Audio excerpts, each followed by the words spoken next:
The anime starts with our zesty main protagonist, Will, who was born into a world where magic reigns supreme, yet he had no magical abilities of his own. Determined to become the strongest magician, he chose to battle every monster in the dungeon with his sword. Living in a society that values magic above all, Will's lack of magical talent didn't discourage him. He enrolled in a prestigious academy, facing the challenge of succeeding in an environment where magic is everything. To overcome his disadvantage, Will honed his sword skills and regularly ventured into high-level dungeons, confronting giant beasts that attacked him with magical spells. He deftly dodged their attacks, using his incredible speed and swordsmanship to stylishly defeat them with a single slash. The next morning, an exhausted Will attended class, where Professor Edward taught the basics of alchemy, including the production of sulfur for explosives. Edward noticed Will was dozing off and called his name, startling him awake. Summoned to the front of the class to demonstrate the process, Will reluctantly took out his wand and attempted to conjure flames to create sulfur. However, to his dismay, not even a spark appeared, prompting laughter from his classmates. Edward then silenced them, looking at Will with disgust as he couldn't fathom how Will excelled in theory but failed in practical magic, questioning how he was even accepted into the academy. Suddenly, a cocky red-haired boy named Cheyenne used his wand to effortlessly produce flames and sulfur, while Will cowered behind the fire. However, Edward warned against unauthorized magic use and demonstrated the creation of a large crystal of sulfur, emphasizing that magic is paramount and essential for survival at the academy. He then advised those incapable of controlling magic to leave. After class, Cheyenne and his glazers taunted Will, mocking his ability to only defeat low-level dungeon monsters.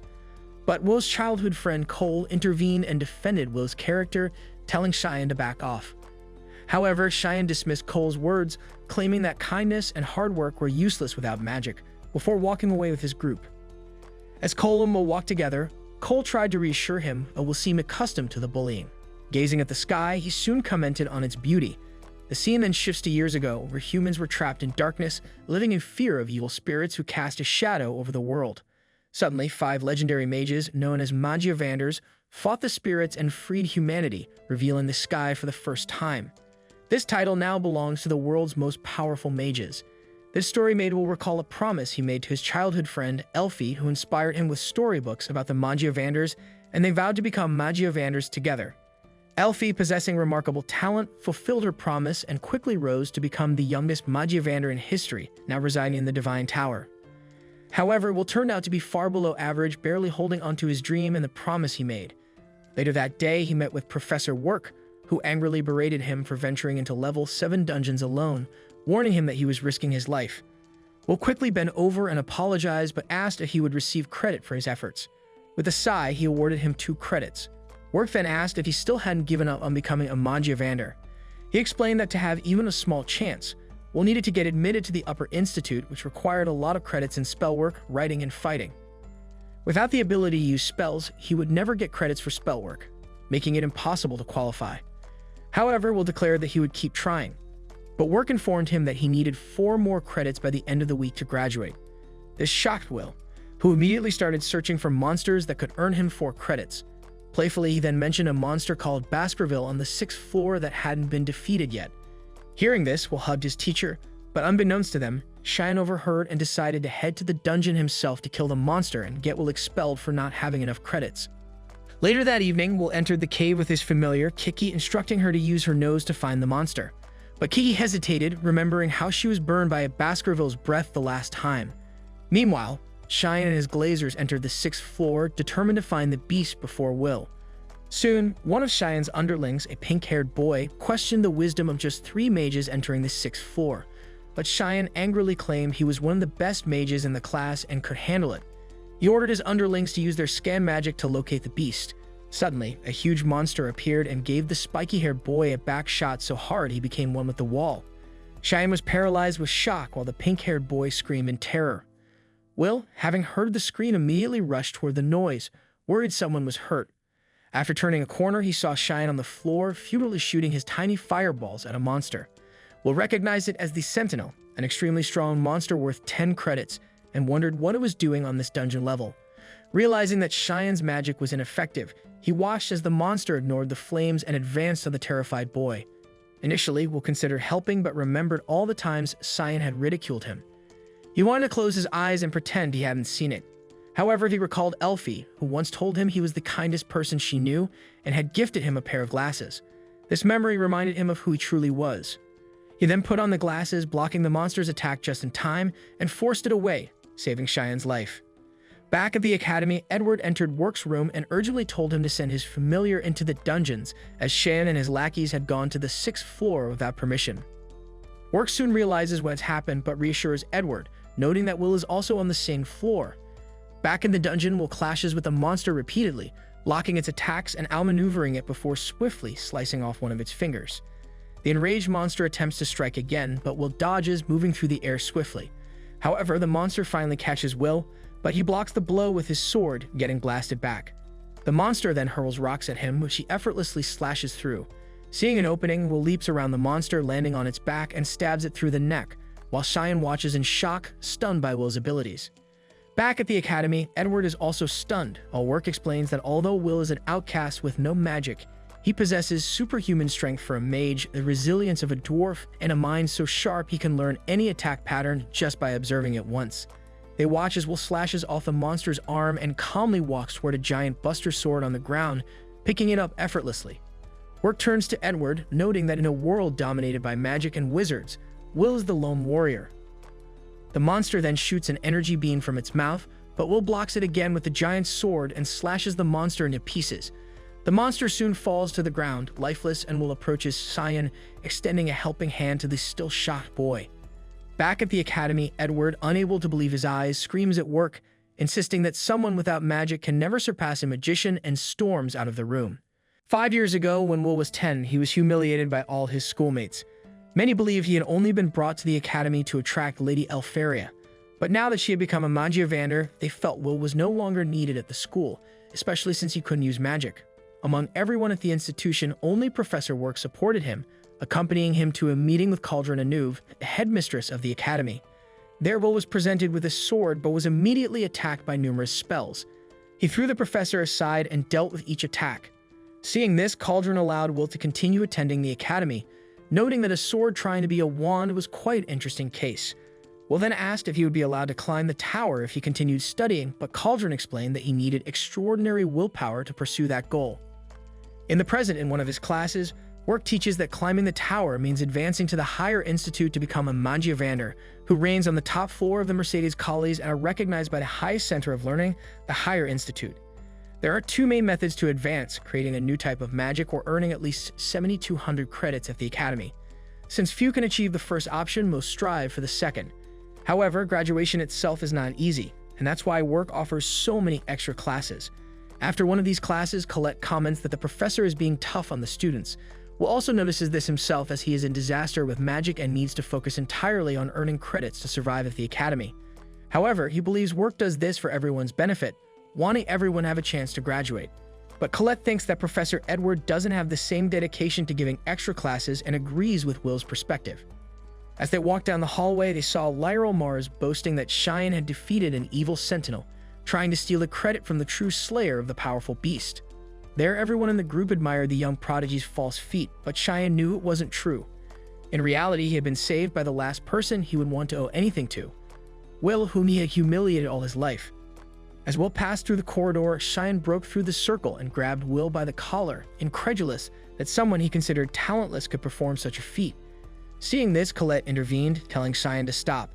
But as Cheyenne wanted to punch Will, he restrained himself and let him go.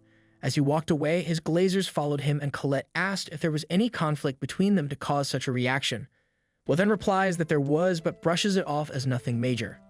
Later, Edward tried to convince the headmistress to expel Will, arguing that a warrior should not be accepted at an institution known for training the greatest mages in existence. He claimed it was impossible for someone to graduate without being able to use magic. Cauldron, however, noted that Will had excellent writing grades and his reports were so insightful that he stood out academically.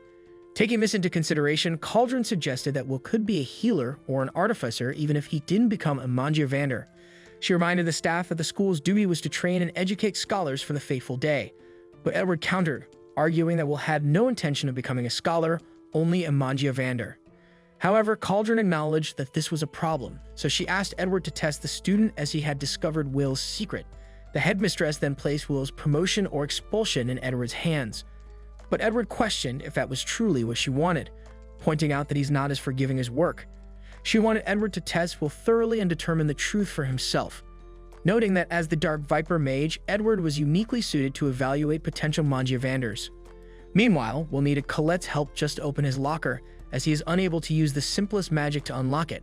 Ironically, despite his unique abilities, Will couldn't carry his sword on campus, and if he returned to the dormitory, his roommate would never let him leave. However, Colette remarked that they seemed to get along well, but Will unconvincingly responded that it was just a normal relationship. Later in the study room, Will read about the Battle of Garzaranzo in the year 344 of the magical era. In this conflict, the dwarves, a race from another world, rebelled against exploitation and mistreatment worse than that of the elves, forming an army to free themselves. Seeing Will study something he had reviewed numerous times, Colette tried to give him a hint. However, he was intentionally analyzing the historical context from other races' perspectives. Colette soon praised Will's writing talent but thought he didn't mean to try so hard. Nonetheless, Will didn't want to lose a single credit and miss his chance to fulfill his dream. He understood that the dwarves' perspective in the battle was valuable, as it showed they could fight despite powerful magic, resonating with Will's daily experiences at school, while also mentioning that one of the dwarves' sayings from the war was to never give up, which Will took to heart. However, Edward suddenly arrived to summon Will for the test in the spell hall. The teacher explained he was there to personally assess Will's worth, ordering him to land a single blow. If he succeeded, he would receive 5 credits, but if he failed, he would be expelled. He notes that he believed those without talent for sorcery shouldn't consider becoming a Mangiavander. Simultaneously, Headmistress Cauldron called Work, revealing the confrontation happening at that moment. She warned Work not to interfere, explaining how she allowed him to make special interventions with Will outside the regular curriculum. Edward also had the right to implement his method. Being such a respected mage, Work found this test unfair, knowing Edward was the man who almost became a Mangiavander. Back at the hall, Edward cast powerful spells against the inexperienced student, who dodged as best he could. Even though they were low-level dark magics, they still had unmatched potency. With his place at the school at stake, Will didn't want to fall behind, advancing with his above-average speed. Despite this, Edward's defense was impenetrable, and he protected himself without moving, maintaining distance through his magic. Edward then continued to disdain the student, reaffirming that he was hopeless. With that said, Edward cast a spell that shattered Will's glasses, and he soon noticed that Edward was casting spells without reciting, activating them with frightening speed. As if that weren't enough, Will started coughing up blood, his body's fatigue telling him he wouldn't even be able to scratch his rival. With Will on the ground, Edward warned that he would only use 2 spells, his black flames to burn and his shield to repel the boy's unpleasant savagery. Quoting one of the Academy's doctrines, Edward taught that a student incapable of mastering 1,000 spells should strive to master a single one, which would become like 1,000 arrows.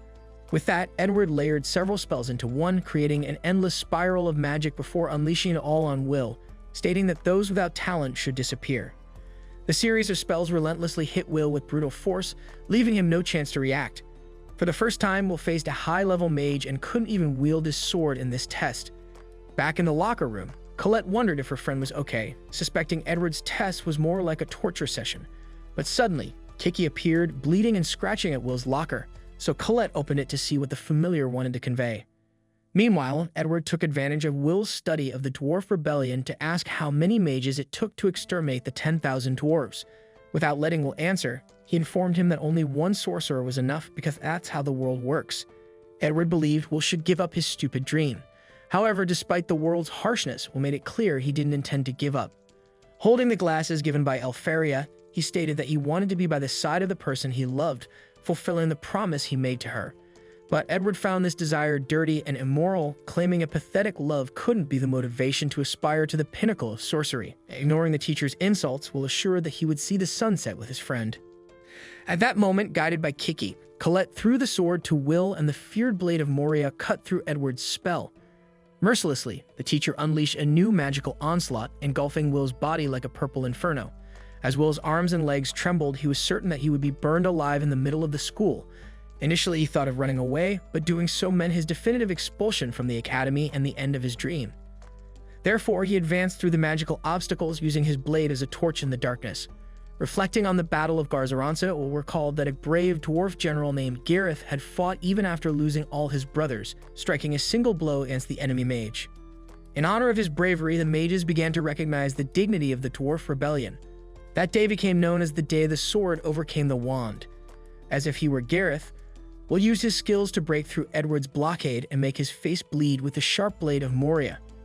Indignant, Edward withdrew and granted the 5 credits as a reward. Back in the headmistress's office, Cauldron and Work analyzed Will's brilliantly executed strategy and acknowledged his fearlessness. That night, in the vicinity of the Magic Academy, someone prepared a meal, waiting for Will to join them for dinner. Suddenly, the scene shifts to the day Elfaria called Will the kindest and bravest person she knew, giving him the special glasses as her parting gift. It was the day she had to go to the tower forever, having already become a Magiavander.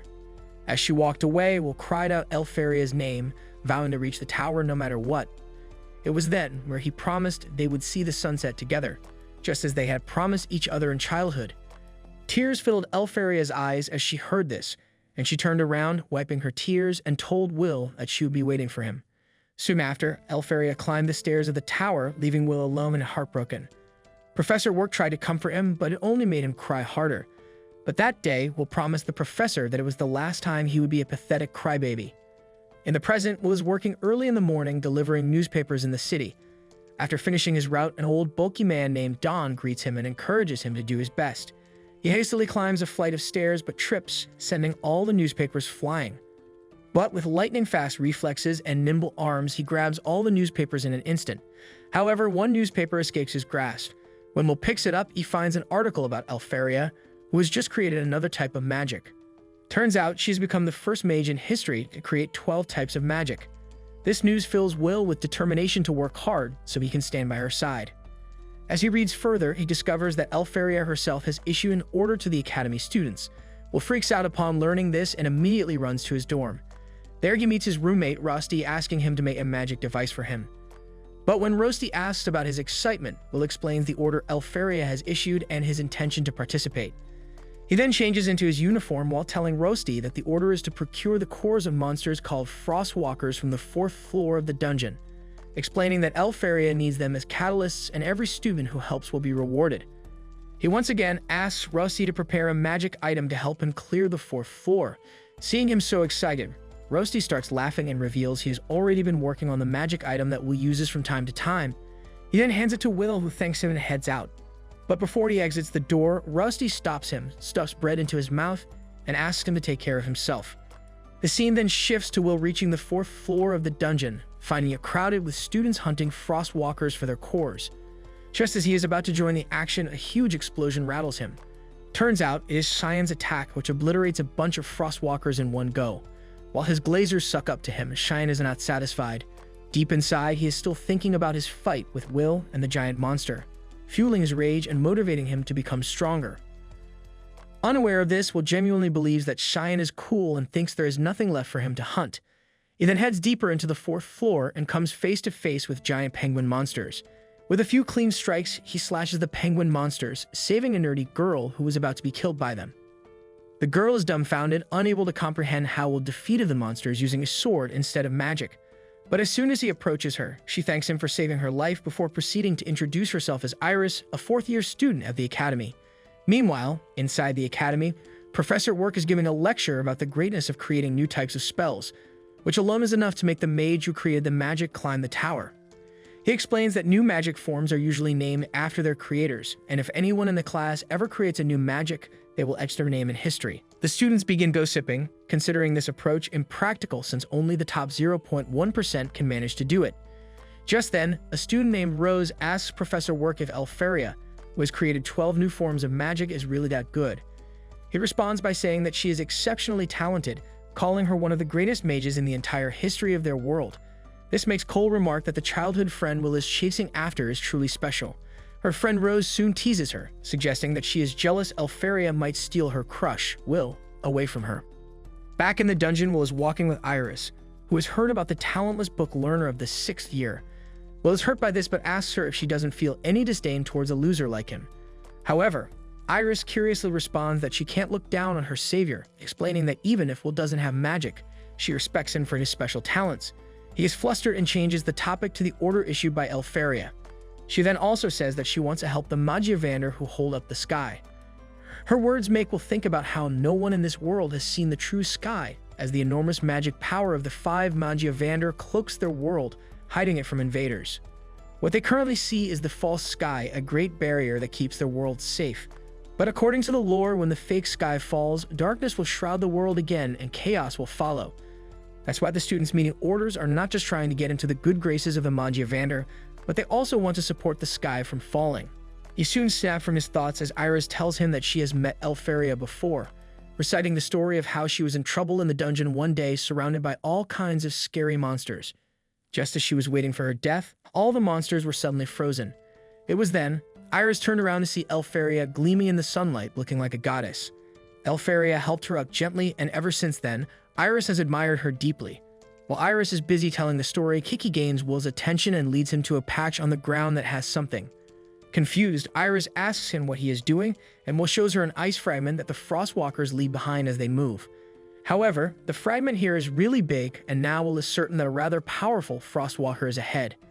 As he begins walking toward the cave in front of them, Iris asks him how he can be so sure since she couldn't find any trace of the Frostwalkers using her search magic.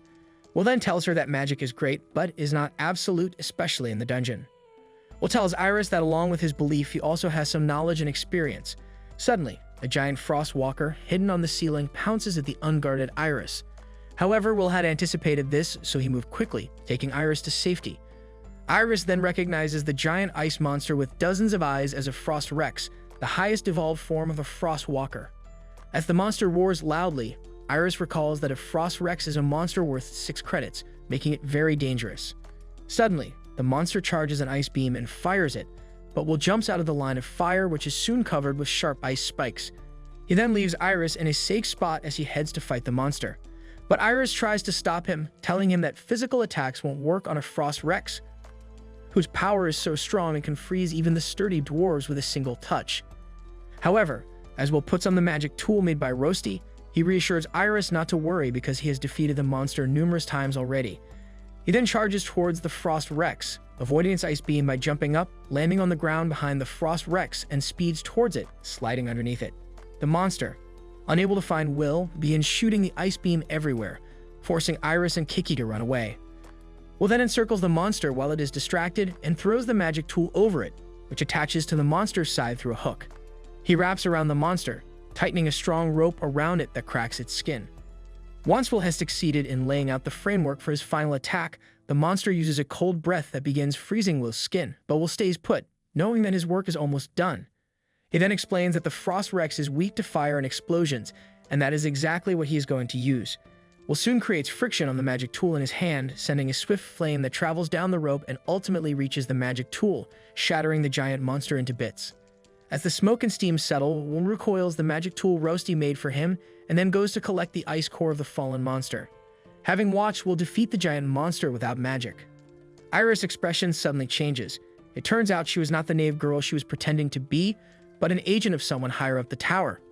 There she has discovered that the talentless Will is stronger than what she had heard and wonders how to report this to her superiors.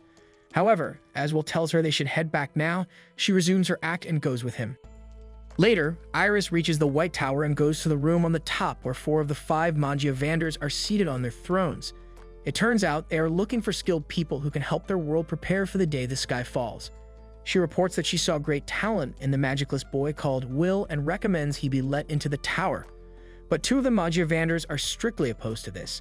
However, the white-haired guy named Ziu is interested. He then mentions that he is willing to let anyone skilled stand by his side, even if it is a dwarf. But the elf bro is not happy to hear that because elves believe dwarves are barbarians. However, Red Hair stops them from fighting and says they don't have to make any decision now because they can wait to see Will's performance in the grand festival that is going to take place soon. Everyone agrees to this and soon leaves one by one, leaving only Elfaria in the room.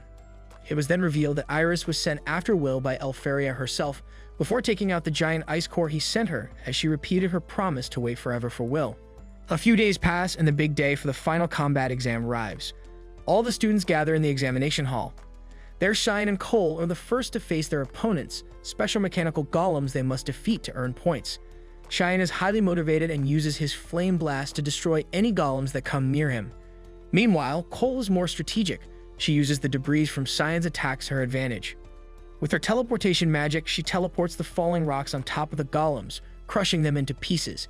The instructor shouts from above, announcing that both Cole and Cyan have passed the final examination with enough credits to advance to the higher institute. Meanwhile, Will is trying to find a way to defeat the massive golems. With his wand in hand, he dodges and ducks around them, unable to use magic himself. He tries to slip through the golem's attacks to find an opening for a punch, but the other students mock him, saying this is a magical academy, not a fight club. Distracted, Will gets hit by a golem and is thrown to the ground. As he contemplates his situation, he looks at others in positions he feels he can never achieve. Suddenly, a blonde girl named Lehana uses her lightning magic to create arrows, which she uses to impale the golems in front of her, frying their circuits and destroying them. Another student, a green-haired boy named Wignall, uses his wind magic to create a tornado, shredding a golem into pieces. The instructor then also announces that both have passed the test, and the next student enters the arena. Julius, a blue-haired boy known for his powerful ice magic, swiftly freezes all the nearby golems in a wall of ice, incapacitating them.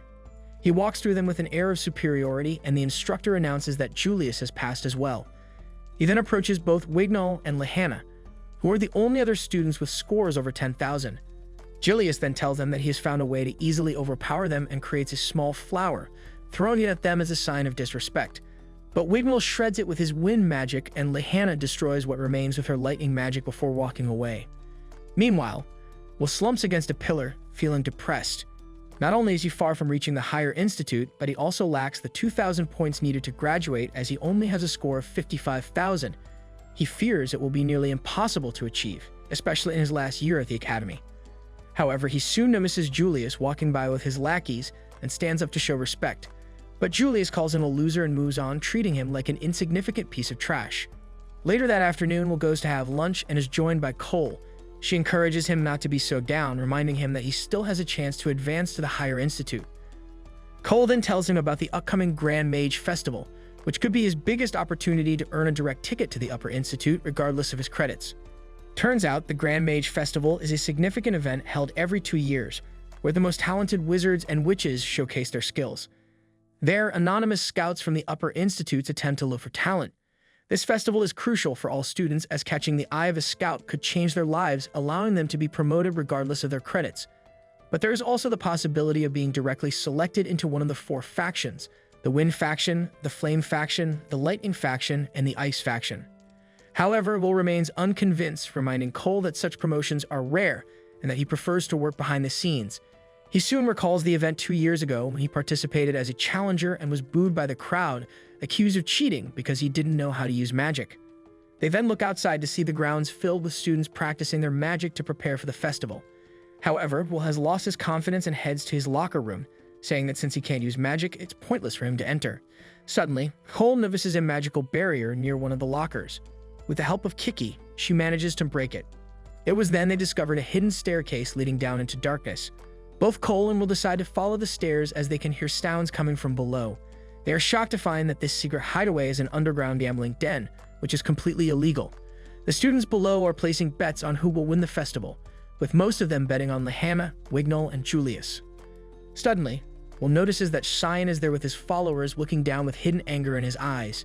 Cheyenne immediately gets mad at Will for no apparent reason, but Cole warns him not to start any pointless fights. Will soon realizes that Cheyenne is insecure about his position in the betting, since not many people are betting on him to win. However, Cheyenne proudly declares that he is just as good as Wignall and Lehana, but is trailing in points because he got off to a bad start with his coursework. Cole then teases him for being jealous, but he pushes her aside and angrily walks away. That night, Will returns to his part-time job working in a tavern owned by a lady named Jana. The night is lively as people fill the tavern for food and drink. He immediately goes out to serve all the dwarves who are there to eat, and they all seem to know and like Will. One of the older dwarves, named Don, asks Will why he works so hard, noting that he delivers newspapers in the morning, attends school, and then works in the tavern in the evenings. However, Will explains that since he doesn't have any scholarships, this is the only way he can pay for his tuition. Jana tells him to stop yapping and get back to work, because they are short on workers tonight. Thankfully, Rosti, a good friend, decides to lend a helping hand and covers for the other workers for this shift. Later, when the tavern is less crowded, Will thanks Rosti for his help. He asks why Will doesn't ask Professor Walk to find him a job, noting that the dwarves probably don't pay him much.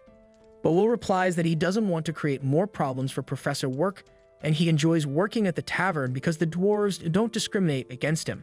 He then also adds that he respects them for their strength in battle and their craftsmanship. Suddenly, the door opens and the blue-haired Julius enters the tavern with a look of disgust. He asks his glazers why they'd brought him to such a rundown place, and they reply that it was the only place open at that moment. But as soon as Julius notices Will standing behind the bar, cleaning up, he starts laughing, mocking him by saying that it suits Will since a loser with no magical talent can only fit in with the ugly, disgusting, and pathetically weak dwarves. This enrages Don, who gets up from his seat in anger, but another dwarf stops him, knowing that if a dwarf lays a hand on a mage, it could mean a death sentence for them.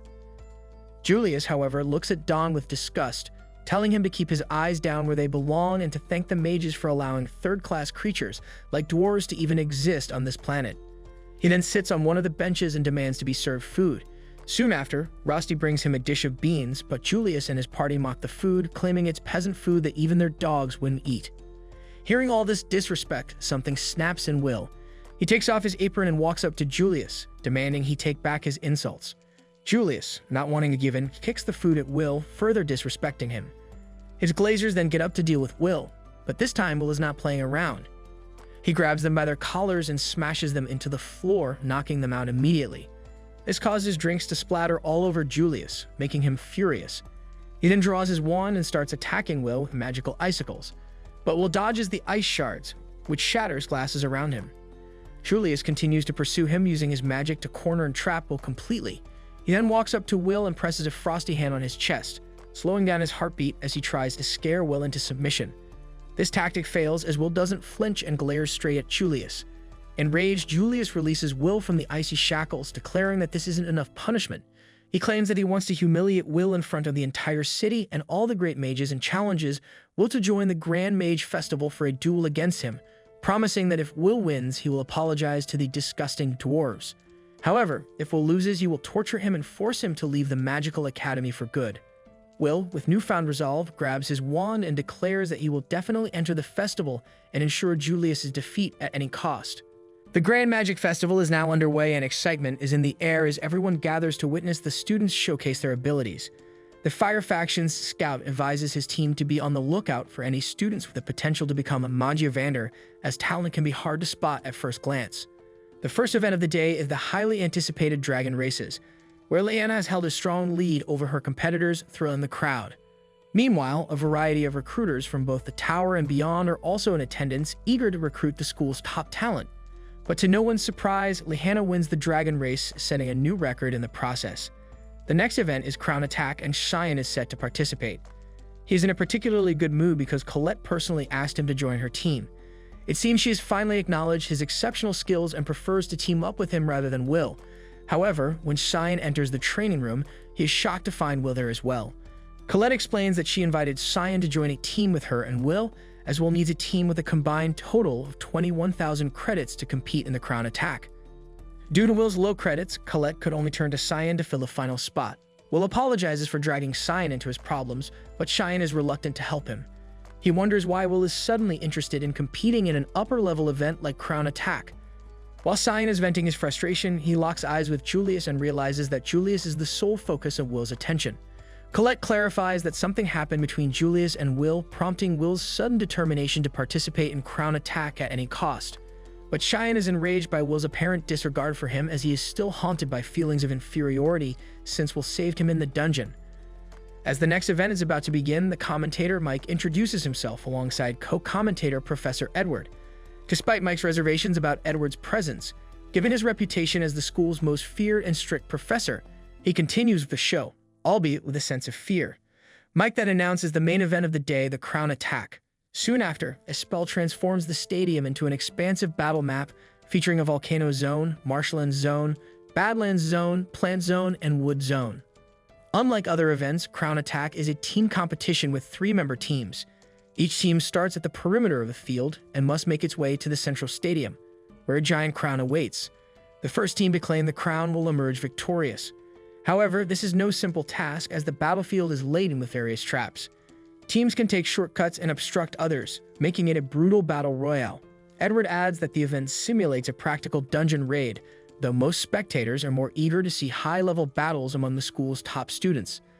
Hypothetically, if there were an illegal gambling ring at the school, which there absolutely isn't, Will's team would be the least favored, with the worst odds. Students soon laugh at Will's audacity to compete in Crown Attack, doubting his abilities. But despite this, Will remains unfazed, determined to prove himself. As participants head to their starting positions, Worker is stunned to see Will ready to compete. However, Professor Work tries to dissuade Will, but Will's mind is made up. He apologizes to Professor Work for not listening, but insists that this is a challenge he is determined to win, no matter the ridicule he faces. With all participants in place, the Crown Attack event officially begins. As students rush forward, Julius's team is the first to encounter traps, which trigger an army of golems blocking their path. Such a formidable obstacle would be a major setback for many students. However, Will charges ahead, undeterred by the swarm of golems despite his inability to use magic or defeat a single golem during practice. Will continues his advance, signaling to Colette, who casts a spell to create a magical gauntlet for him. Armed with the gauntlet, Will demolishes the golems in his path, leaving the spectators in awe of his unexpected prowess. Professor Work, however, is not surprised. He anticipated that Will, wielding a magic gauntlet, would be capable of inflicting significant damage, even without his sword.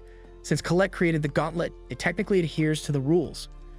Contrary to all predictions and the illegal betting odds, Will is the first to break through the golem horde, heading straight for the crown. Ever since Will saved him, Cheyenne has replayed that moment repeatedly in his mind, considering it one of his greatest failures. He would rather have faced death than endure such profound humiliation. Cheyenne has been pushing himself to the limit, determined to build up every ounce of strength possible. Despite his efforts, Will still manages to outshine him in the Crown Attack event even without using magic. This then causes Will's team to take a significant lead in the race to reach a stadium and claim the crown, leaving other competitors scrambling to keep up. Upon reaching the Badlands zone, more traps are triggered, firing rock bullets at Will and his teammates. Will stops, using his gauntlet to punch the ground and create a rock wall to block the bullets. He then asks Colette for assistance, and she casts unlimited blade works that conjures a dozen swords for Will. He uses these swords as projectiles to destroy the obstacles in their path. Mike announces that Will's team has easily navigated through the Badlands, encountering no traps that pose a real challenge thanks to their teamwork. Although Cheyenne has yet to contribute significantly, some spectators attempt to downplay Will's skills, claiming that Colette's magic is doing most of the work. While her magic is crucial, the effectiveness of their strategy is due to Will's skillful technique. Scouts begin to notice Will's exceptional ability to detect and counter traps, and even Edward, who doesn't favor Will, acknowledges his hard work. Will's time spent in dungeons has honed his movements and enhanced his reflexes, allowing him to exploit even the smallest openings. One opposing team grows frustrated, unable to accept being outperformed by someone without magic. Their hatred for Will distracts them, causing them to fall into a flower trap and be eaten alive. Other teams face similar setbacks due to the traps, but despite these brutal obstacles, Will's team maintains the lead.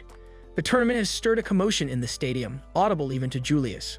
Curious about the event's status, Julius's teammates use a detection spell to survey the competition. They see that Will is significantly ahead, prompting Julius's team to consider taking action against him to prevent a loss. Yet Julius remains confident, having devised a plan to deal with Will personally. Meanwhile, Will and his team arrive the final area before the arena, the Enchanted Woods. As Will charges in first, he triggers several magic circles at once, realizing it's a chain circle trap. However, he already has a solution. By skillfully manipulating the area around each circle, he causes the spells to cancel each other out by firing at one another, resulting in an explosion. Mike enthusiastically announces Will's successful navigation of the forest traps, and he teasingly asks Edward for his thoughts, knowing Edward set up the dark magic minefield. With a substantial lead, Will approaches the stadium, increasing the likelihood of encountering and being attacked by another team. He's had to eliminate several teams along the way, but he's particularly focused on ambushing Julius. However, as Will moves to secure a vantage point, Julius surprises him by firing an icicle at him.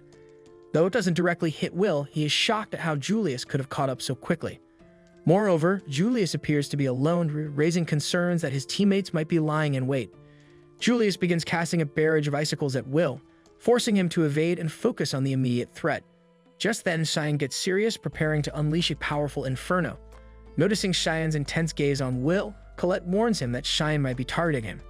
As Cheyenne releases his spell, Colette conjures a rock wall to protect Will from the fiery blast.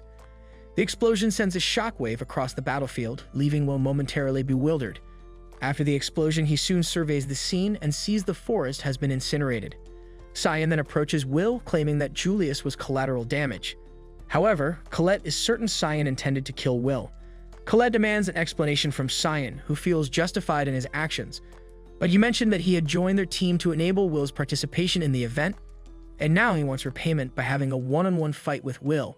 Confused, Will questions the timing of Cheyenne's challenge, but Cheyenne is uninterested in explanations, firing a warning shot to emphasize his demand. Colette attempts to intervene but is blocked by a wall of ice from Julius, who miraculously survived the blast. With Colette in danger, Will wants to help her, but Cheyenne insists on a duel. Cheyenne then launches fireballs, knocking Will's sword from his hand, and urges him to retrieve it for their battle. This then marks the end of today's anime recap. If you enjoyed the video and want more of it, please support the channel by leaving a like and subscribe.